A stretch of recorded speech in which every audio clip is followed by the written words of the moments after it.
vampire was another. She laughed again. I noticed we laughed more with her around.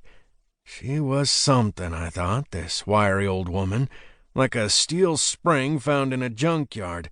A coat of rust on her, maybe, but she could snap back from just about anything. I'm old, boy. Real people old, not this live-forever bullshit kind of old like you and Lucas. I'll be dead soon. Get plenty of sleep then. Besides, when you get to be my age, you've got to get up every 2 or 3 hours to pee anyway. After the second time, you know somebody's going to be firing up a vacuum cleaner or some other silliness next door soon enough, so you might as well just stay up. I chuckled. Nice robe. She beamed, the Cassie kind of smile that illuminated the balcony more than the off-axis sunrise. Thank you, Quincy. Your friend Gabriella brought it back for me from an assignment the council sent her on a few months back. Well, that answered that. The robe was most definitely stolen. Gabby Van Helsing was a lot of things, most of them complicated, but an inveterate stealer of nice hotel towels and bathrobes was absolutely one of those things. I'd overheard Luke yelling at her over the phone more than once about charges that showed up on his credit card for things she swiped. Part of me thought she was trying to goad Luke into coming after her, just so she could keep the old family tradition of Dracula staking alive. No matter how many times I'd told her that her great-grandfather Abraham had ended up good friends with Luke by his death, there was always a little glint in her eyes when she looked at him, like Ahab taking note of a whale's spout off his starboard bow. "You want to tell me about them?" Cassandra pulled one of the heavy metal chairs away from the patio table with a loud scrape.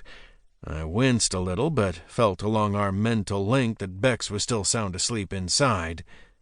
"She can sleep through a hurricane, boy. I ain't going to wake that child up moving a chair. Now, sit down and tell Aunt Cassie about your bad dreams." She patted the arm of the chair to her left. I sprawled out in the chair, grateful for her choice of seats. This let us both look out over the edge of the balcony, pretending to watch the sun come up over the city, when really I just didn't want to look her in the eye.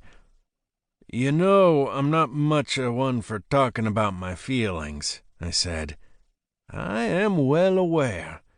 The line of her mouth was flat, but I could hear the tiniest bit of smirk in her words. "Except for anger, you have no problem expressing that fluidly and creatively. Rage swearing gives me an excuse to practice the more colorful parts of all the languages I speak," I replied. "How many is that, by the way?" I thought for a few seconds. I'm pretty conversational in all the Romance languages, Spanish, French, Italian, Portuguese, because I learned Latin young and still use it. My German is good enough to get me by if the other person is patient.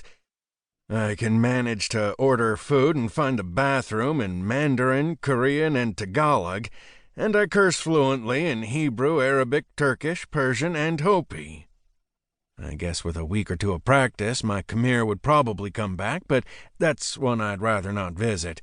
Cambodia wasn't good for me, or for a lot of people. That's a lot of languages. I've lived a lot of places, and I don't like tourist food.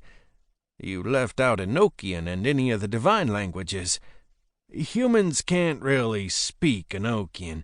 We can't hear the right range of sounds to get the pronunciation right, or at least that's what I've been told, and I'm nowhere near fluent in it. I can recognize it, but I have to translate it most of the time. I have a few chains of symbols memorized, mostly for bindings, but anything past that, I'm going to need a few hours, a book, and 4 ibuprofen. Looking at that shit too long makes my head hurt. So, what are you dreaming about? And there's Cassie. She would have made a great interrogator. Get the subject talking about something, anything really, as long as they're talking, and then once you got their defenses down, you hit 'em with the real question. I leaned my head back and stared at the sky for a good half a minute, then straightened up and finished my whiskey. I reached for the bottle, but an age-mottled hand slid it away from me. "Talk, Quincy. I don't need you drunk before the sun's up good." "I might need me drunk to talk about it," I grumbled, but leaned back in my chair. I didn't look at her. I did that thing where you pretend that there's no one else in the room, or in this case, on the